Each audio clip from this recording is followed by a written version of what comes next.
Sejam bem-vindos. Antes de começar, gostaria muito de saber a que horas e de onde estão ouvindo.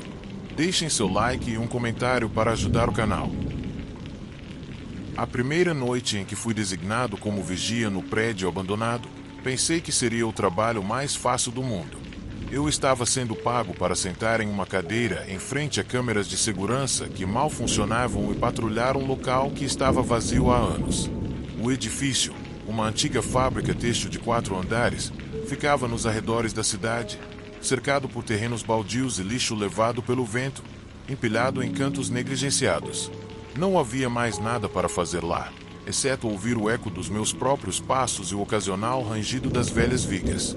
O primeiro turno foi tranquilo, se é que se pode chamar de tranquila a sensação constante de ser observado em silêncio. Não pelas câmeras, é claro, mas pelo prédio em si. Havia algo perturbador em sua vastidão, nos corredores escuros e na poeira que parecia se mover como se tivesse vida própria. Mas convenci-me de que era apenas minha imaginação. Terminei o turno sem incidentes e fui para casa, satisfeito por o trabalho ter sido tão simples quanto parecia. As coisas começaram a mudar na minha segunda noite.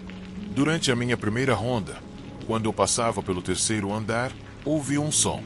Foi um baque, como se algo pesado tivesse caído no chão. Parei e olhei ao redor, iluminando com minha lanterna, mas não vi nada fora do comum. Decidi que provavelmente algum objeto antigo havia cedido ao peso dos anos e continuei meu caminho. Mas o som não desapareceu. De vez em quando, eu ouvia passos, suaves e medidos, como se alguém estivesse me seguindo. Porém, toda vez que me virava, não havia ninguém. Naquela mesma noite, enquanto revisava as câmeras, notei algo estranho. Em uma das gravações do segundo andar, uma sombra podia ser vista se movendo rapidamente por um corredor.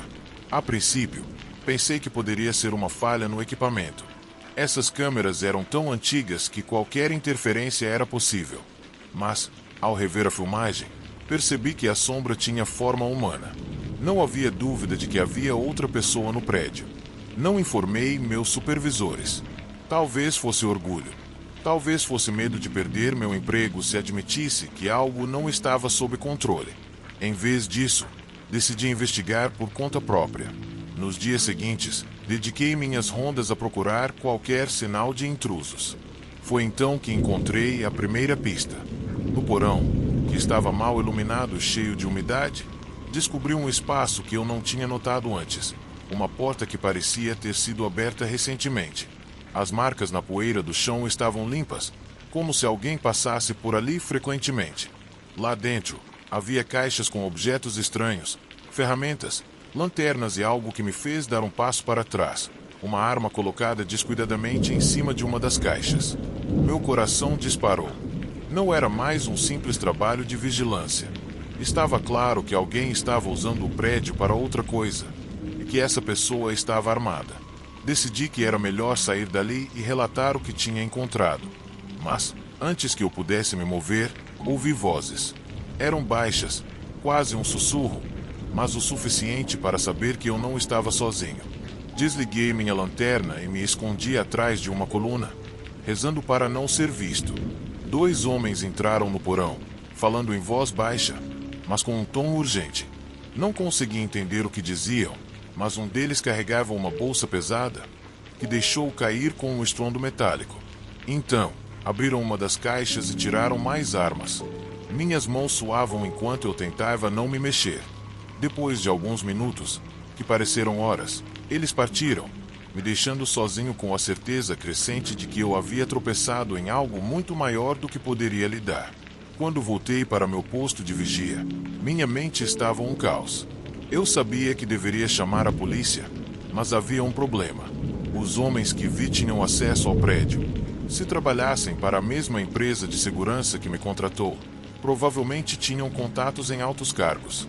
E se eu estivesse errado, poderia perder meu emprego, e talvez até algo pior. Decidi esperar, observar e reunir mais evidências antes de tomar qualquer decisão. Nas noites seguintes, fui mais cauteloso. Minhas rondas foram mais curtas e sempre me certifiquei de retornar rapidamente para a sala de vigilância. Eu os assistia pelas câmeras enquanto os homens entravam e saíam do porão, às vezes carregando caixas, outras apenas conversando. Comecei a notar padrões. Eles sempre chegavam entre meia-noite e 3 horas da manhã, sempre em pequenos grupos, e pareciam nervosos, como se esperassem ser descobertos. Finalmente, uma noite, decidi segui-los. Eu sabia que era loucura, mas a curiosidade venceu meu instinto de preservação. Esperei até que eles entrassem no porão e os segui silenciosamente, mantendo uma distância segura. Os vi abrirem um alçapão que eu não tinha notado antes, escondido sob uma pilha de escombros. Um a um, desceram uma escada que levava a um túnel escuro. Quando tive certeza de que não podiam me ver, me aproximei e olhei para baixo. O túnel parecia se estender por vários metros, iluminado por luzes fracas embutidas nas paredes. Ouvi vozes à frente, mas não consegui entender o que diziam. Sem pensar duas vezes, desci a escada e o segui. O túnel me levou a uma sala maior, uma espécie de armazém improvisado cheio de caixas e sacolas. Os homens estavam lá junto com outros que eu nunca tinha visto antes. Todos estavam ocupados, alguns marcando caixas, outros escrevendo em cadernos, e alguns apenas em pé, armados. No centro da sala, vi algo que fez meu sangue gelar. Havia gaiolas grandes e resistentes com pessoas dentro. Algumas acordadas, com olhares aterrorizados nos rostos, outras pareciam inconscientes. Ou pior, tive que morder a língua para não gritar. Agora eu entendia o que estava acontecendo. Aquilo não era apenas um grupo de criminosos. Era uma operação humana de tráfico, e eu estava trabalhando sobre ele sem saber. Meu primeiro impulso foi fugir e alertar as autoridades, mas sabia que não podia simplesmente ir embora. Se fizesse isso, aquelas pessoas nas gaiolas poderiam não sobreviver. Recuo silenciosamente, subi pela escada e voltei para a sala de vigilância. Lá, conferi as câmeras, tentando encontrar algo que pudesse usar como evidência. Gravei tudo o que pude em uma unidade USB que eu tinha comigo, certificando-me de capturar os rostos e movimentos dos homens no porão. Naquela noite, quando meu turno terminou, não fui para casa. Em vez disso, dirigi até a delegacia de polícia mais próxima e pedi para falar com um detetive. Entreguei a gravação e expliquei tudo o que tinha visto. Eles ouviram atentamente, mas pude ver a dúvida em seus rostos. No entanto, concordaram em investigar. Foram 2 dias antes de alguma coisa acontecer. Durante esse tempo, continuei trabalhando como se nada tivesse acontecido. Mas todas as noites ficava cada vez mais difícil manter a calma. Eu tinha medo de que os homens descobrissem que eu sabia demais. Finalmente, numa manhã cedo, a polícia chegou. Bloquearam as entradas e prenderam vários homens no porão. Libertaram as pessoas das gaiolas e protegeram o local. Pensei que estava tudo acabado, que poderia voltar à minha vida normal. Mas estava errado. Nos dias seguintes, recebi chamadas anônimas, mensagens ameaçadoras e até vi carros desconhecidos estacionados na frente da minha casa. Os criminosos que escaparam sabiam quem eu era e não iam me deixar em paz. Agora vivo com a certeza de que a qualquer momento alguém pode vir me procurar. Fiz a coisa certa, mas o preço que estou pagando é alto. O prédio está vazio novamente, mas as sombras do que descobri lá me seguem onde quer que eu vá. E não consigo evitar pensar que um dia, quando menos esperar, essas sombras ficarão muito mais reais.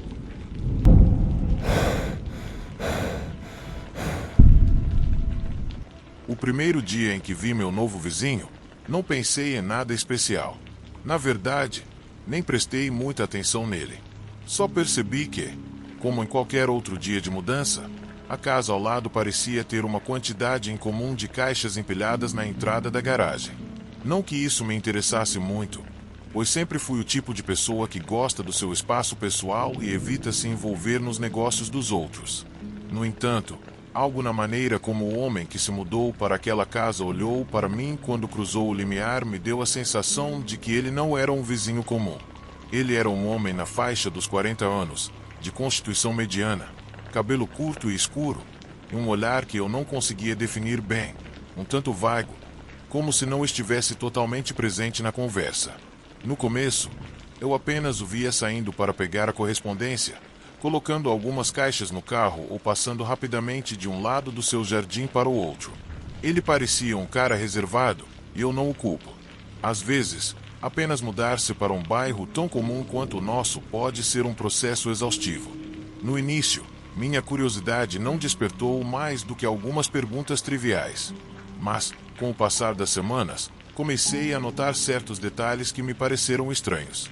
Não eram coisas óbvias, mas aos poucos as peças do quebra-cabeça começaram a se encaixar e a sensação de desconforto aumentou. Uma noite, quando eu estava voltando para casa depois de um longo dia de trabalho, vi meu vizinho parado no jardim olhando para a rua. A luz do poste iluminava seu rosto. Por um breve momento, parei. Ele não era o tipo de pessoa que ficaria olhando para a rua sem motivo. Não era algo que um vizinho comum faria, pelo menos não naquela intensidade. Poderia ter sido uma coincidência, mas a ideia de que algo não estava certo, um instinto rodopiando no meu estômago, não me deixava em paz. Com o passar dos dias, minhas observações tornaram-se mais detalhadas. Comecei a perceber que a casa dele parecia sempre mais limpa que a minha, o que não era necessariamente suspeito, mas me fez pensar em quão rápido ele conseguia manter tudo assim. Sem crianças, sem animais de estimação, ele parecia viver sozinho, e não havia nenhum sinal de atividade humana durante a maior parte do dia. Carros entravam e saíam da casa com uma regularidade assustadora, sempre nos mesmos horários, como se fizessem parte de uma rotina. Uma noite, depois do jantar, enquanto tentava relaxar assistindo a um filme, notei uma luz acesa na janela da sala de estar dele. Achei estranho porque ele geralmente apagava as luzes por volta daquela hora. No começo, pensei que fosse apenas o hábito noturno. Porém, depois de alguns minutos, vi uma figura se movendo rapidamente atrás da cortina. Eu não tinha certeza do que estava fazendo ali, mas algo no modo como aquela figura se mexia fez meus cabelos ficarem em pé. Foi um movimento rápido, quase mecânico. Não era o jeito que uma pessoa normal entraria em casa à noite. Decidi não fazer um grande alarde até que, uma semana depois, algo muito mais perturbador aconteceu. Eu estava na cozinha preparando o café da manhã quando vi meu vizinho novamente. Ele estava parado em frente à janela, olhando para minha casa com uma intensidade que me deixava nervoso. Não era um olhar casual. Era fixo, como se estivesse observando cada movimento meu. Tentei me convencer de que ele estava apenas distraído, mas a sensação persistente de que ele estava me observando diretamente era tão penetrante que, por um momento, parei até de respirar. Isso foi só o começo. Nos dias seguintes, comecei a perceber algo muito mais perturbador. Vi outras pessoas entrando e saindo da casa dele nos mesmos horários. Não eram muitas, mas cada vez que alguém chegava, era sempre à noite. Os rostos eram indistinguíveis, mas o modo como se moviam, como se estivessem com pressa, me fez pensar que não eram apenas amigos ou familiares. De alguma forma, não consegui deixar de sentir que algo não estava certo. Minha mente começou a trabalhar em velocidade máxima. Algumas noites depois, durante uma caminhada sem rumo pelo bairro, me aproximei mais da casa do meu vizinho. Escondi-me num canto, observando pela janela. Vi outra pessoa saindo para a rua e entrando rapidamente em um carro, como se fosse uma rotina. Os veículos iam e vinham, e eu me perguntei: o que diabos eles estão fazendo? Quem são essas pessoas que chegam naquela hora? O pior aconteceu numa noite em que tudo desabou. Eu estava descansando no sofá quando ouvi um barulho do lado de fora. Levantei-me rapidamente, pensando que poderia ser algum ladrão ou algo do tipo. Enquanto olhava pela janela, vi um homem correndo em direção à garagem do meu vizinho. Não o reconheci, mas o vi claramente. A figura era alta e seu comportamento me pareceu estranho. Era óbvio que ele não deveria estar ali. O medo tomou conta de mim enquanto eu o observava pela janela. Tomei uma decisão impulsiva. Decidi agir sem mais delongas. Não podia simplesmente ficar sentado ali sabendo que algo estava errado, e senti que tinha que fazer algo. Caminhei lentamente até a porta do vizinho. Quando cheguei, notei a luz acesa através da janela da sala de estar. Assim como antes, decidi bater na porta. Não porque esperava alguma resposta, mas porque precisava saber algo mais. Assim que minha mão tocou a maçaneta, Ouvi um som metálico, como uma fechadura girando. Meu estômago embrulhou. Naquele instante, um pensamento passou pela minha cabeça. E se tudo isso não fosse apenas coincidência? O homem que vinha me observando, as pessoas que chegavam e saíam.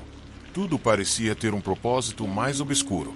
Voltei para minha casa procurando alguma pista nas imagens de segurança.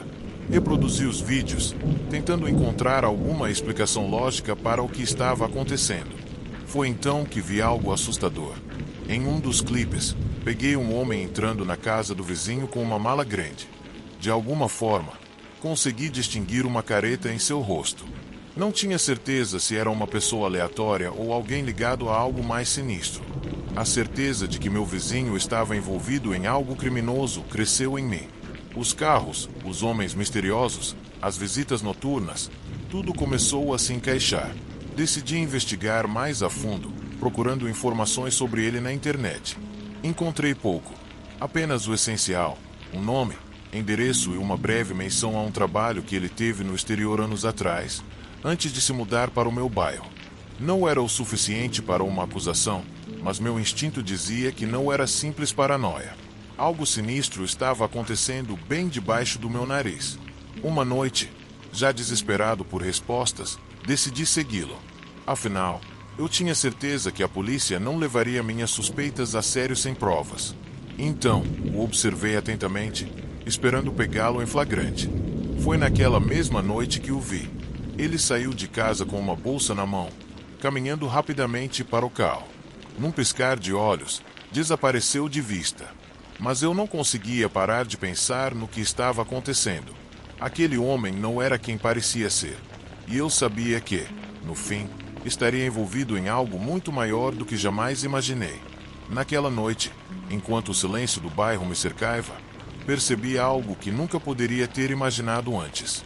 A resposta estava mais perto do que eu pensava. E, mesmo que minha vida estivesse em risco, eu não conseguia mais dar um passo atrás.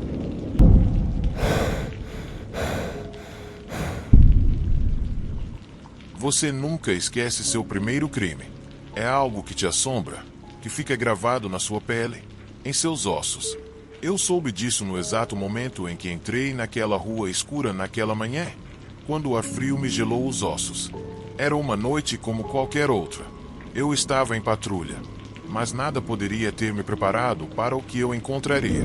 Aquela noite marcaria o começo de algo que mudaria minha vida, minha carreira e minha percepção de humanidade. Eu estava nos meus primeiros meses como oficial do departamento de polícia.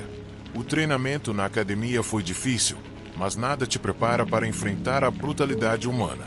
Na verdade, nos dias que antecederam aquilo, eu estava cruzando os dedos para não ser designado para uma cena de crime no início da minha carreira.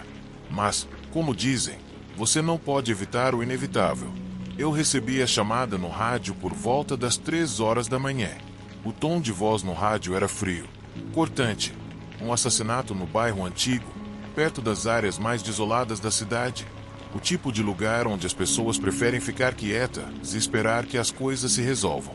Não pensei muito nisso. A certa distância, liguei as luzes da viatura e parti. A cidade parecia mais tranquila do que o normal naquela noite. O som dos pneus no asfalto molhado era a única coisa que quebrava o silêncio enquanto eu dirigia em direção ao local. A chuva caía intermitentemente, deixando poças na rua que refletiam as luzes dos edifícios. Era o tipo de noite em que o ar pesado faz você se sentir como se tudo estivesse prestes a explodir. Como se a cidade estivesse prendendo a respiração. Cheguei à cena do crime em poucos minutos. O local era desolado, quase como se eu estivesse em outro mundo. Um prédio em ruínas com janelas quebradas e tinta descascada. Um velho armazém abandonado que foi convertido em uma espécie de abrigo para moradores de rua. Mas, desta vez, dentro dessas paredes, a miséria no ar era mais humana, mais assustadora. A área foi isolada pelos agentes que já estavam lá. Meu parceiro, Martinez, um veterano com mais de 20 anos de serviço, requisitou que eu me aproximasse. Seu rosto estava pálido, com uma expressão de desconforto marcada pela experiência. Ao olhar para ele, senti um arrepio percorrer meu corpo. Eu sabia que algo não estava certo. Fizemos nosso caminho até a entrada do edifício. As luzes da cena do crime piscavam intermitentemente, iluminando o local com uma luz neon alaranjada. Um cheiro de mofo e decomposição enchia o ar. Ao cruzar o limiar, o silêncio era pesado, como se as próprias paredes estivessem prendendo a respiração. Ali, no centro da pequena sala, jazia o cadáver. A vítima, um homem na casa dos 30 anos, estava deitado de costas no chão sujo, cercado de sangue. O cadáver estava parcialmente nu e seu corpo mutilado. A cena era tão brutal que tive dificuldades para processá-la. As mãos do homem estavam torcidas, como se ele tivesse tentado se defender. Mas a violência que ele sofreu foi indescritível. Alguém o atingiu com uma brutalidade que não foi movida por um simples desejo de vingança. Não, aquilo foi além disso.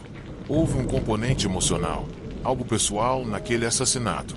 Martinez agachou-se ao lado do corpo. Seu rosto não demonstrou surpresa, apenas uma estranha tristeza, como se ele já tivesse visto muitos cadáveres para se comover. Mas sua voz, quando falou, estava tensa, um pouco mais profunda que o normal. É pior do que pensávamos, disse ele. Ele apontou para um detalhe. Eu olhei para o corpo mais de perto.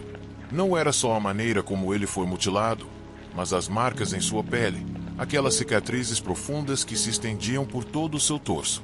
Cheguei mais perto e vi aquilo. A tatuagem, um símbolo que eu nunca tinha esquecido, um círculo com linhas radiais, algo que eu tinha visto anos antes em um caso que nunca consegui resolver. Era a mesma tatuagem que um conhecido tinha, alguém com quem compartilhei muitas horas nos corredores da academia de polícia. Samuel Ramos.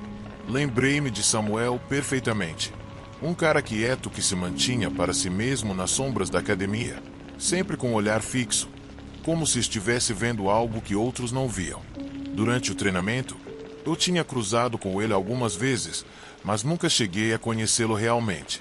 Tudo o que eu sabia era que ele tinha um passado obscuro, algo sobre o qual nunca falava.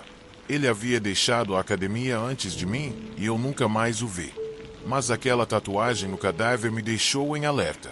Martinez olhou-me nos olhos, dando-me a impressão de que ele havia notado a mesma conexão que eu. Eu sabia que não poderia ser uma coincidência. O caso, que a princípio parecia ser apenas mais um assassinato nas sombras da cidade, tornaria-se pessoal. Algo dentro de mim dizia que não seria tão simples. Dias se passaram e a investigação progrediu lentamente. Não havia muitas pistas. Nenhuma testemunha foi encontrada. Ninguém tinha ouvido ou visto alguma coisa. O corpo havia sido deixado ali friamente, sem qualquer tentativa de escondê-lo. Isso me fez pensar que o assassino não estava preocupado em ser pego. Era como se ele quisesse que alguém o encontrasse. Ele queria que investigássemos. Com o passar das semanas, as peças do quebra-cabeça começaram a se encaixar de uma forma perturbadora. Não somente a tatuagem no corpo me lembrou Samuel Ramos, mas ela era um símbolo relacionado a uma gangue local que opera na cidade, conhecida pelo tráfico de drogas e extorsão. Mas algo não batia. Essa gangue estava desaparecida há algum tempo, e não se sabia muito sobre seus membros, especialmente aqueles que tinham sido presos ou desaparecidos. Foi então que comecei a fazer conexões com minha própria vida. Durante meus anos de formação, tive poucos amigos na academia, e Samuel foi um dos poucos que me procuraram. Embora ele nunca tenha me contado sobre sua vida fora da polícia, eu sabia que ele estava em apuros. Ele tinha sido preso algumas vezes, mas nunca havia sido processado. Parecia ter algum tipo de influência por trás dele, que o protegia. E todas aquelas memórias, aquelas interações que eu tinha ignorado, começaram a fazer sentido. A investigação tornou-se mais pessoal, e as peças que antes pareciam fragmentos isolados começaram a se juntar. Cada pista, cada pedaço das informações coletadas apontava para uma direção. Samuel Ramos não era apenas um ex-parceiro. Ele estava ligado ao crime de alguma forma. Ele havia sido parte daquela gangue. Ou, pelo menos, alguém próximo a eles. Mas o mais assustador, e o mais importante, foi o que eu descobri nas horas finais da investigação. Samuel não era apenas relacionado à vítima. Ele próprio estava envolvido em uma rede criminosa muito maior do que eu imaginava. E o pior de tudo, algo que eu nunca poderia esquecer, Era a possibilidade de que ele próprio fosse o assassino. O caso me assombrou por anos. As pistas nunca apareceram, e a ideia de que alguém tão próximo a mim estava envolvido em algo tão sombrio entrou nos meus ossos. Nunca mais o vi, mas sempre soube que o eco daquela noite chuvosa me assombraria, prendendo-me em um ciclo que eu nunca consegui quebrar.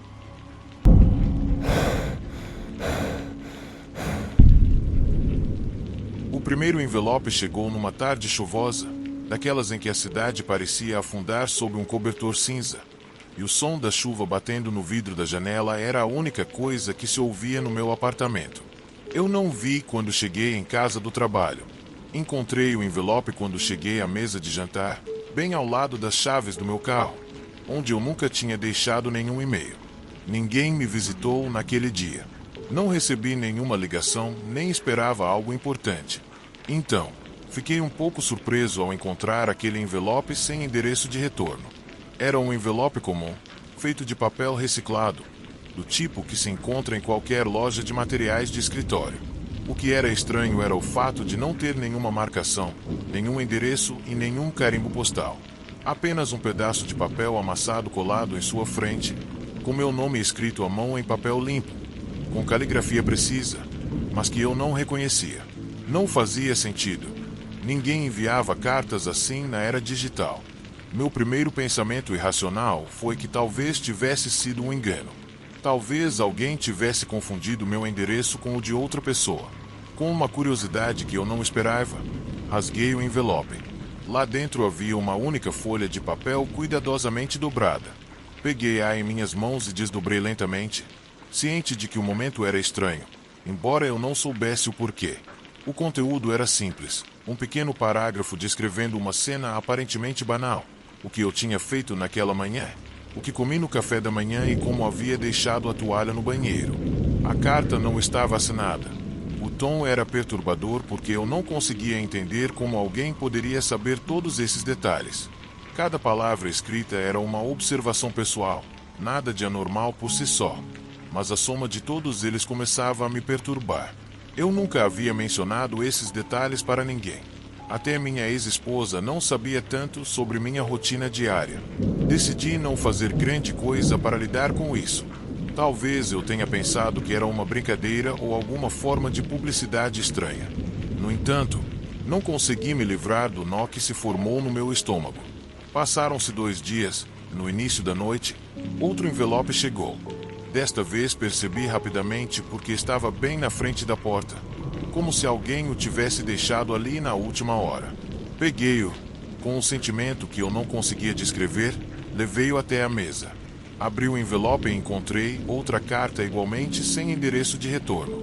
Desta vez o conteúdo foi mais preciso. Havia uma referência à minha visita ao supermercado, as marcas de café e leite que eu tinha escolhido, algo que nem eu me lembrava de ter feito.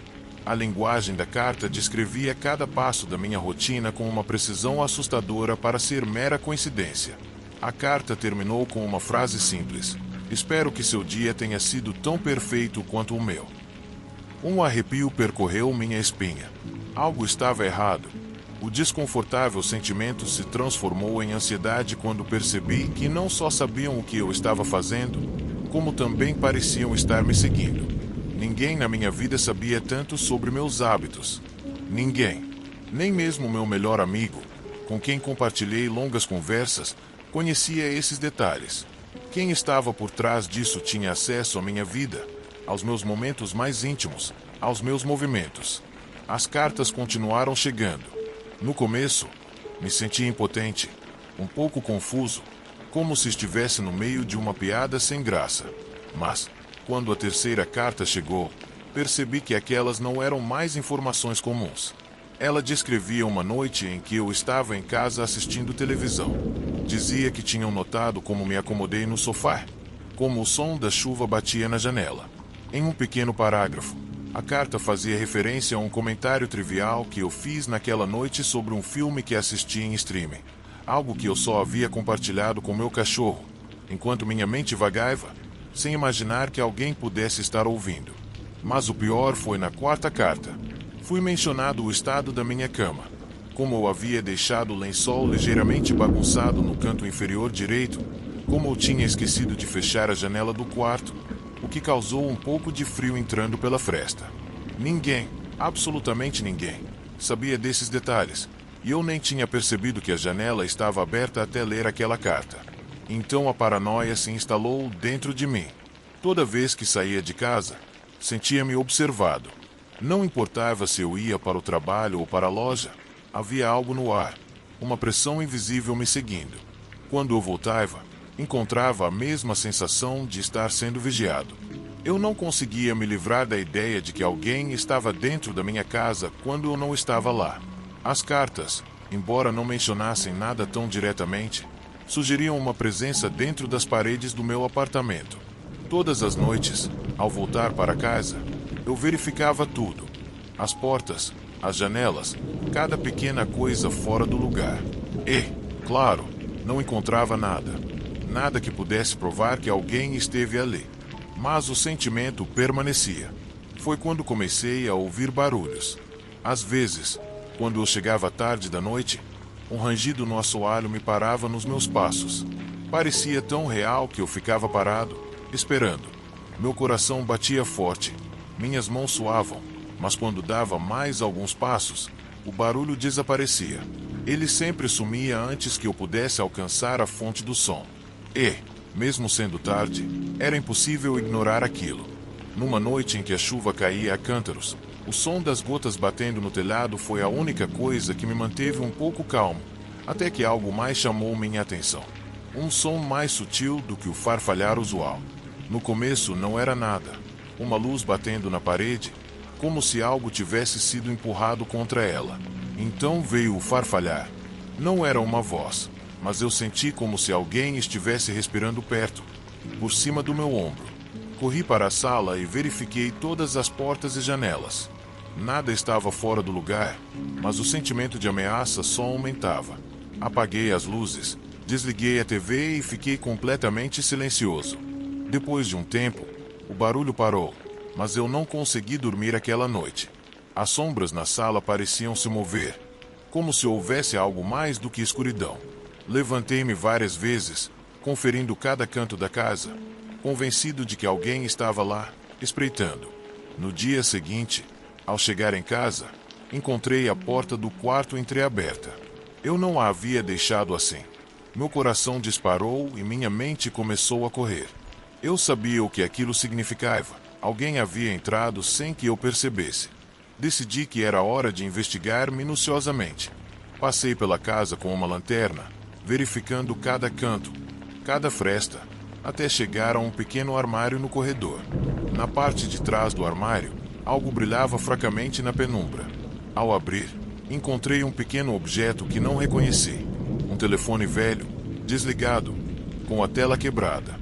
Estava escondido em uma caixa, ao lado de mais uma carta. Ao olhar para ela, senti uma onda de terror me percorrer. A carta dizia: "Estou observando você. Tudo o que você faz, eu sei tudo." Eu não aguentava mais. Sabia que quem estava por trás disso estava dentro da minha casa, observando cada movimento meu. A partir desse momento, não importava mais se eu encontrasse evidências físicas ou não. O medo tomou conta de mim. Eu não estava mais sozinho em casa. Havia outra coisa. Algo escuro. Alguém nas sombras, esperando o momento certo para me mostrar seu verdadeiro rosto.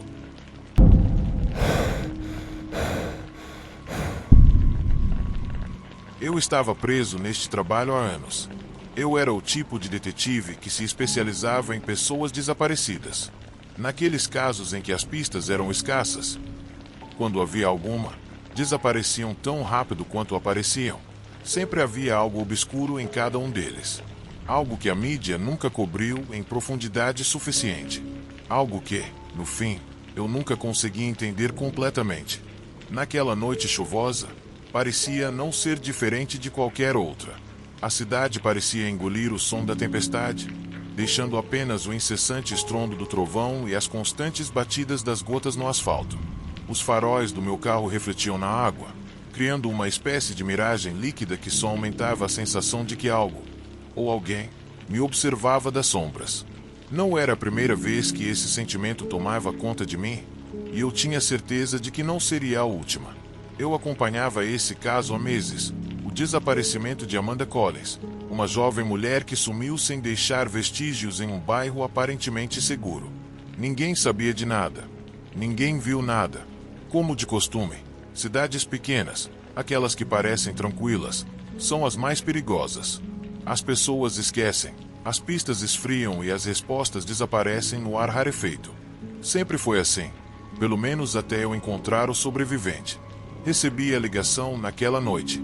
Um chamado tão estranho quanto a própria chuva, que parecia cair como se o mundo inteiro estivesse chorando por algo que ainda não entendia. Do outro lado da linha, um homem, com a voz arrastada e trêmula, me disse algo que gelou meu sangue. Ele mencionou o nome de Amanda. Disse que a conhecia, que estivera com ela, que ela estivera naquele lugar com ele o tempo todo. O sobrevivente estava vivo. O caso Amanda Collins, como tantos outros, parecia ter chegado a um fim trágico. Não era a primeira vez que uma pessoa desaparecida retornava, mas este caso era diferente. O sobrevivente não era um herói, não alguém que escapou de forma heróica. Não, aquele homem tinha vivido com o sequestrador. Ele estava lá, no mesmo lugar que parecia um buraco no mundo. Fiquei tentado a desistir de tudo naquele instante, a jogar tudo para o alto. Mas meu instinto de detetive me impeliu a continuar. Eu precisava de respostas. O lugar para onde eu estava indo não estava em nenhum mapa. Mal podia ser considerado uma cidade. Era mais como uma espécie de favela esquecida, um canto do país onde as pessoas são esquecidas e as notícias não chegam. O homem que ligou se chamava Ethan. Ele me disse para esperá-lo em uma casa velha no final da rua, que era seu refúgio, um lugar onde finalmente se sentia seguro. A chuva deu uma trégua quando cheguei, mas o ar continuava denso, pesado, como se tudo ao meu redor tivesse absorvido a umidade. A casa à minha frente parecia uma sombra prestes a desmoronar, uma estrutura de madeira frágil, com janelas e uma porta penduradas nas dobradiças. Uma casa morta, sem vida. Ethan estava me esperando na varanda. Um homem na casa dos 30 anos, magro, pele pálida e olhos fundos, como se o tempo tivesse parado para ele. Sentado em uma cadeira de madeira, ele olhava para o vazio, esperando algo ou alguém. Quando me viu, levantou-se lentamente, como se cada movimento lhe custasse um enorme esforço. Mas foi o silêncio que mais me assustou. Ele não pronunciou uma palavra quando me aproximei. Passou um tempo até entrarmos na casa. Ele me guiou por um corredor escuro, mal iluminado pela luz que entrava pelas rachaduras nas paredes. À medida que avançávamos, o cheiro de mofo ficava mais forte. Não parecia um lugar onde um ser humano pudesse viver sem perder a sanidade. O silêncio permeava tudo, quebrado apenas pelo som dos nossos passos na poeira acumulada no chão. Finalmente chegamos a uma pequena sala no fundo. Ethan parou e gesticulou para que eu entrasse. Lá dentro, a sala estava vazia, exceto por uma cadeira de metal enferrujada no centro. Alguns cobertores velhos estavam espalhados pelo chão, uma tentativa de criar uma cama improvisada. Sobre uma mesa de madeira, havia alguns objetos de alguém que esteve ali. Um caderno velho, uma caneta quebrada, um relógio. A atmosfera era sufocante, como se as paredes pudessem me esmagar a qualquer momento. Foi então que Ethan começou a falar. Sua voz, quebrada e quase irreconhecível, não parecia pertencer a ele. Ele contou sobre o sequestro deles, sobre como o homem que os capturou, o mesmo que manteve Amanda e tantos outros prisioneiros, brincava com suas mentes. Como manipulava cada pensamento, cada emoção, para transformá-los em algo mais do que simples vítimas. Falou das mentiras, das promessas vazias, de como o sequestrador prometeu libertá-los, mas nunca cumpriu. Ethan fora deles companheiro, seu observador, um forçado espectador de um cenário de terror. Ele fizera parte da mentira. O que mais me perturbou, porém, foi quando ele mencionou algo que eu não conseguia entender. Amanda havia mudado. Com o passar dos dias, ela se transformou. Tornou-se mais do que uma vítima. Tornou-se parte do cenário, um personagem que aceitou o seu destino. Ethan disse que havia algo escuro nos olhos dela, algo que ele nunca poderia esquecer, algo que o assombraria para sempre.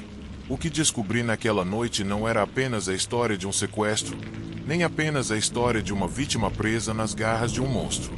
Não, era muito mais obscuro que isso. Ethan testemunhara algo muito pior. Um processo de desumanização. O sequestrador não aprisionava apenas corpos, mas destruía as almas das pessoas. E a coisa mais assustadora de todas era que Amanda, apesar de ter sido libertada, de ter escapado daquela prisão, nunca conseguiu recuperar o que lhe fora tirado. Quando terminei de ouvir a história de Ethan, senti um vazio enorme, como se um peso invisível esmagasse meu peito. Estava exausto, não da caminhada, mas do que acabará de aprender. Mas o pior ainda estava por vir. Naquele momento, Ethan levantou-se da cadeira. Seus movimentos eram lentos, como se estivesse me fazendo consciente de algo mais profundo. Então, ele me disse o nome do sequestrador. Eu o conhecia. Era alguém que estivera perto de mim durante anos, alguém que sempre estivera na franja das minhas investigações. A revelação de sua identidade me atingiu com a força de um tremor. Tudo o que eu pensava saber sobre o caso desmoronou diante dos meus olhos. Eu tinha sido manipulado. O assassino estava muito mais perto do que eu jamais imaginara. E, pior de tudo, ele agora também estava me observando. A chuva começou de novo quando saí da casa, mas não me importei. Estava encharcado até os ossos. Mas não foi a chuva que me deu frio. O que me arrepia é saber que minha vida nunca mais seria a mesma. Que, assim como Amanda, eu também estava preso numa teia de mentiras, traições, segredos obscuros que agora jamais poderia esquecer.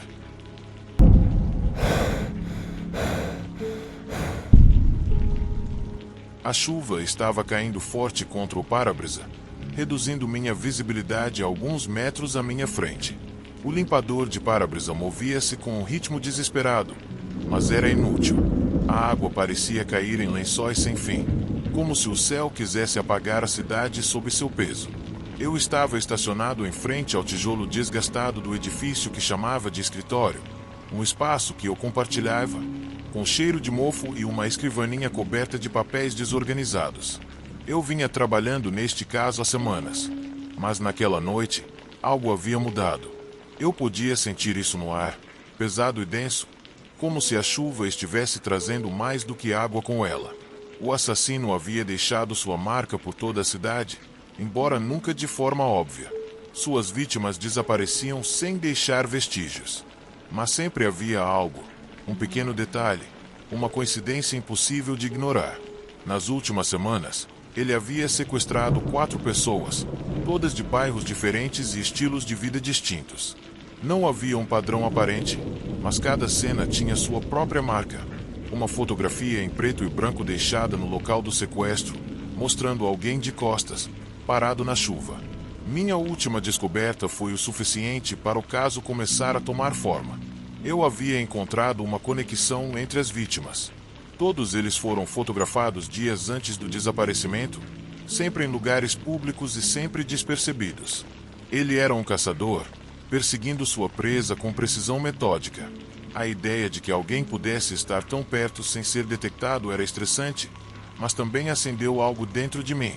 Uma necessidade de descobrir quem estava por trás disso para detê-lo antes que ele tirasse mais uma vida. Naquela noite, recebi uma carta em um envelope de Manila, colocado por baixo da porta do meu escritório. Foi estranho. Eu não esperava clientes nem mensagens. Ao abri-lo, encontrei uma série de fotografias. Elas eram minhas. As imagens mostravam-me em diferentes momentos dos últimos dias, andando pela rua, entrando em um café, olhando por uma janela. O último lugar parecia familiar.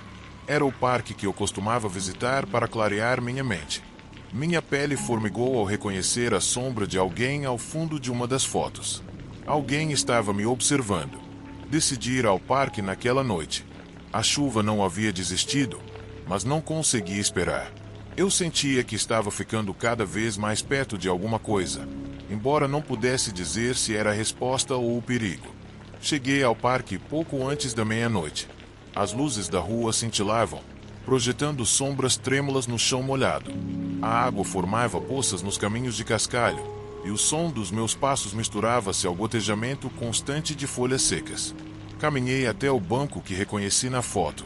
Nada parecia fora do lugar, mas meu instinto me dizia que eu não estava sozinho.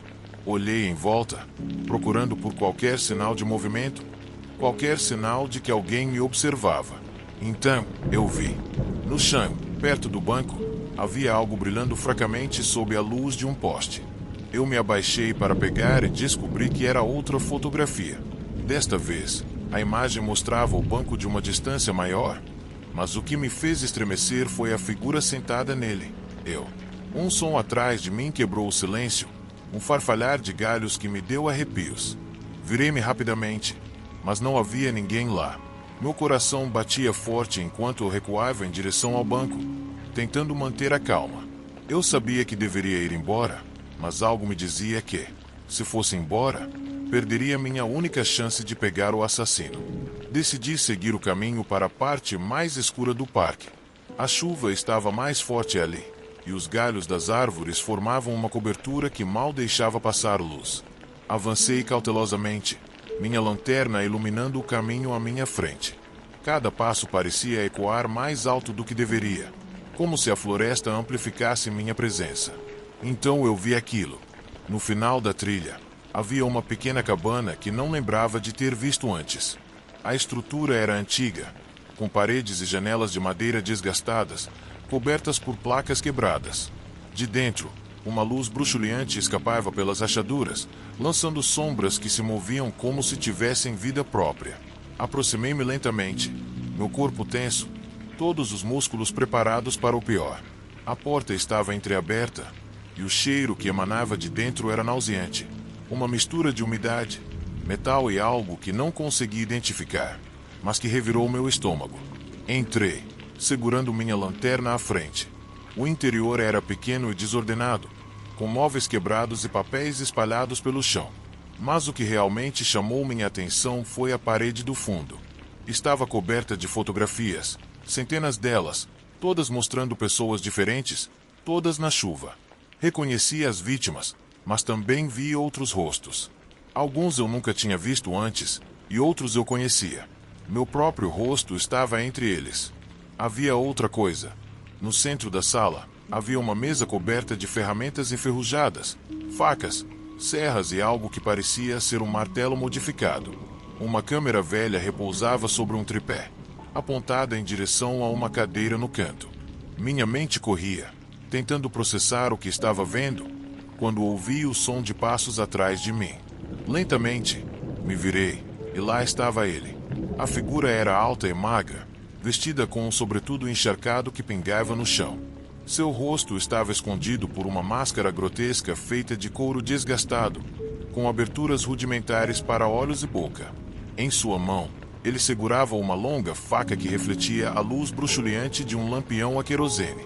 Ele não disse nada, apenas ficou ali, me observando. A tensão no ar era palpável, como se o tempo tivesse parado. Recuava lentamente, tentando calcular minhas opções.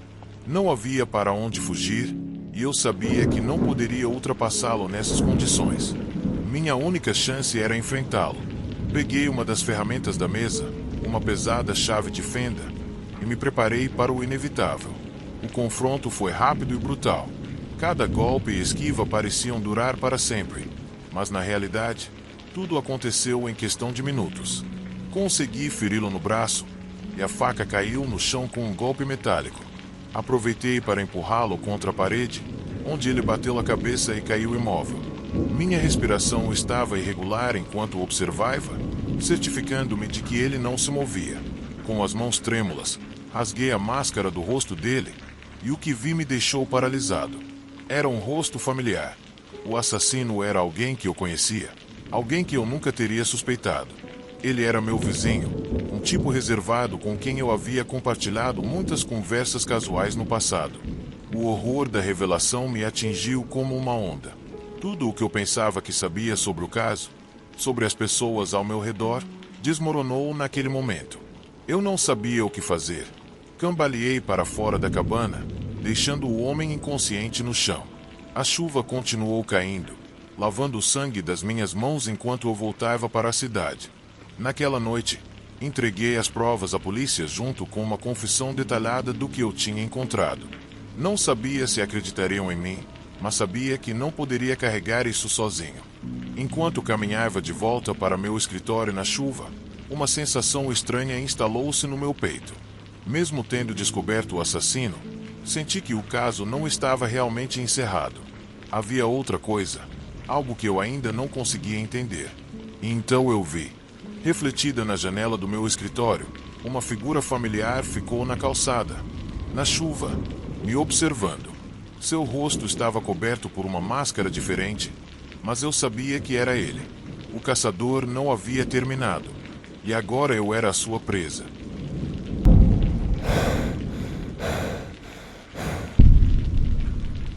A chuva caía implacavelmente, encharcando as ruas vazias da cidade enquanto eu assistia da janela do meu apartamento. As gotas deslizavam pelo vidro, distorcendo as luzes distantes como se fossem memórias desmoronando em minha mente.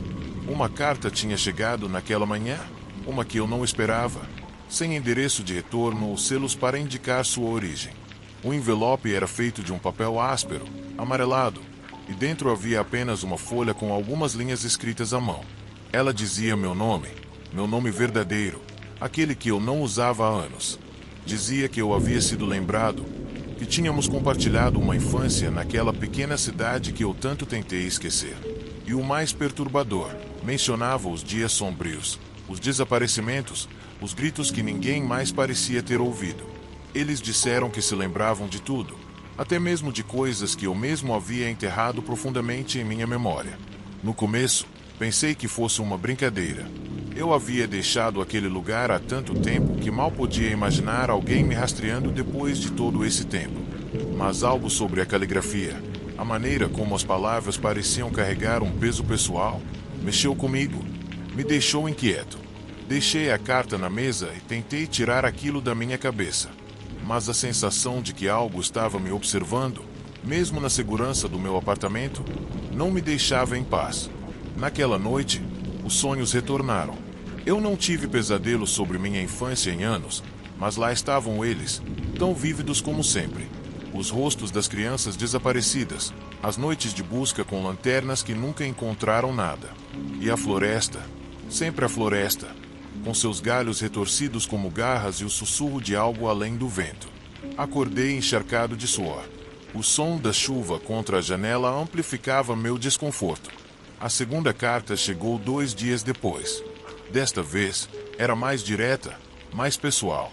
Ela me descrevia como a criança silenciosa que nunca participava, que assistia das sombras enquanto os outros brincavam. Dizia que se lembravam de como eu olhava para a floresta como se soubesse algo que os outros não sabiam. E terminava com uma pergunta. Por que eu nunca contei aos outros o que vi naquela noite? Essa frase despertou algo em minha mente. Uma lembrança que tentei esquecer. Eu tinha 11 anos quando alguém desapareceu pela primeira vez. Era uma menina chamada Clara, uma das mais brilhantes e queridas em nossa turma. Lembro-me da histeria que eclodiu na cidade, dos pais que não deixavam seus filhos saírem de casa, das reuniões da igreja onde todos oravam para que ela retornasse. Mas o que ninguém sabia era que eu a vi entrar na floresta naquela noite em que desapareceu. Eu não disse nada. O medo me paralisou. Eu ouvi sua voz me chamando da rua. Saí de casa para vê-la e a observei entrar nas árvores, como se algo a estivesse guiando. Eu não a segui. No dia seguinte, quando os adultos começaram a fazer perguntas, eu menti. Disse que não a tinha visto. Essa mentira me assombrou por anos, mas eu nunca falei sobre isso com ninguém. Como poderia? Decidi investigar. Vasculhei caixas velhas que estavam escondidas no canto do meu armário, cheias de lembranças da minha infância. Entre elas, encontrei um álbum com recortes de jornais sobre os desaparecimentos. Clara foi a primeira, mas não a última. Nos anos que se seguiram, outras 3 pessoas desapareceram por toda a floresta.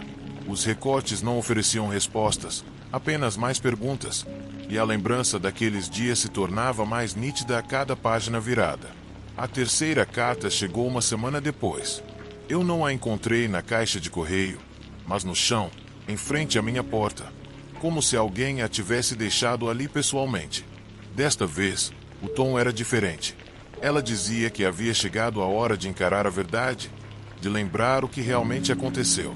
Havia um lugar indicado, um endereço que reconheci imediatamente. Era a casa da minha infância, a mesma que minha família havia abandonado quando nos mudamos após os últimos incidentes. A carta dizia que eu deveria ir até lá ao anoitecer e encontraria o que procurava. A ideia de voltar àquele lugar me encheu de um medo inexplicável, mas também senti uma atração que não pude ignorar. A chuva ainda caía enquanto eu pegava o trem para a cidade. Tudo estava como eu me lembrava, mas também diferente, menor, mais desbotado. As ruas estavam desertas, as janelas fechadas, como se o lugar estivesse preso em uma eterna letargia. Cheguei à velha casa quando começava a escurecer. Era exatamente como eu me lembrava. As venezianas quebradas, a tinta descascando, o jardim coberto de ervas daninhas. O som da chuva contra o telhado tinha um eco familiar, mas o lugar tinha um ar diferente, mais pesado, mais escuro. A porta se abriu com um rangido que ecoava no vazio. Dentro, tudo estava coberto de poeira e teias de aranha. A lanterna que eu trouxe iluminava os cômodos vazios. Cada canto estava cheio de fantasmas do meu passado. O cheiro de mofo e madeira velha era avassalador, mas algo me impulsionou. Subi as escadas até meu antigo quarto. Lá, no chão, encontrei uma caixa que não lembrava de ter deixado. Dentro dela havia um caderno que pertencia a Clara. Reconheci sua caligrafia imediatamente, os rabiscos que ela costumava fazer nas margens. As páginas estavam cheias de notas, desenhos da floresta e palavras que pareciam mais desesperadas à medida que avançavam. Havia uma frase repetida várias vezes: "Eles não estão mortos. Eles estão aqui." E, no final, um desenho que arrepiou meu sangue. Uma figura alta e escura, com olhos vazios e braços tão longos quanto galhos. O som de passos no primeiro andar me tirou do devaneio. No começo, pensei que fosse o vento, mas os passos eram muito rítmicos, muito humanos. Descia as escadas com o coração batendo forte, minha lanterna tremendo na mão. Não havia ninguém lá, mas a porta da frente, que eu havia trancado ao sair, agora estava totalmente aberta. Lá fora, a chuva caía mais forte, e a floresta, visível através da janela quebrada, parecia mais escura do que nunca. Senti uma atração inexplicável pelas árvores, como se algo estivesse me chamando de lá. Não era apenas curiosidade, era uma necessidade. Com o caderno em uma mão e a lanterna na outra, caminhei mais fundo dentro da floresta. Cada passo parecia me levar mais distante da realidade. O som da chuva era abafado pelo sussurro do vento através dos galhos. Não sei quanto tempo andei antes de encontrá-lo. Era uma clareira que eu não lembrava de ter visto antes. No centro, havia uma espécie de altar improvisado, feito de pedras e galhos, coberto com símbolos esculpidos que não reconheci. Ali, sobre o altar, havia algo que eu não poderia entender. Uma figura humanoide, imóvel, coberta de musgo e folhas, como se estivesse ali há anos. Mas o mais perturbador eram os olhos. Eles estavam abertos e pareciam olhar diretamente para mim, cheios de algo que não era vida, mas também não era morte. O som de passos atrás de mim me fez virar, mas não havia ninguém lá. O ar ficou mais pesado. De repente, senti que não estava sozinho. Uma presença, algo além da minha compreensão, estava se tornando cada vez mais palpável. Foi então que entendi. Clara, as outras crianças, não tinham desaparecido. Elas estavam aqui, presas em algo que a floresta havia reivindicado, algo que não podia ser explicado. Enquanto tentava recuar, as sombras pareciam se alongar, envolvendo-me em uma escuridão que não era natural. Ouvi sussurros, vozes que não reconhecia, mas que pareciam vir de todos os lugares. Minha lanterna piscou e então apagou, deixando-me sozinho na melancolia. A última coisa que me lembro antes de perder a consciência foi a figura no altar se movendo lentamente, como se estivesse despertando. Acordei de madrugada, encharcado e coberto de lama. De volta à vila, não lembro como cheguei lá, mas o caderno ainda estava em minhas mãos. Desde então, as cartas pararam de chegar, mas os sonhos não param. Neles, Estou sempre na floresta. Sempre ouço vozes. Não sei se algum dia escaparei do que vi naquela noite. Mas uma coisa é certa: o passado nunca desaparece. Ele apenas espera nas sombras até que você esteja pronto para enfrentá-lo.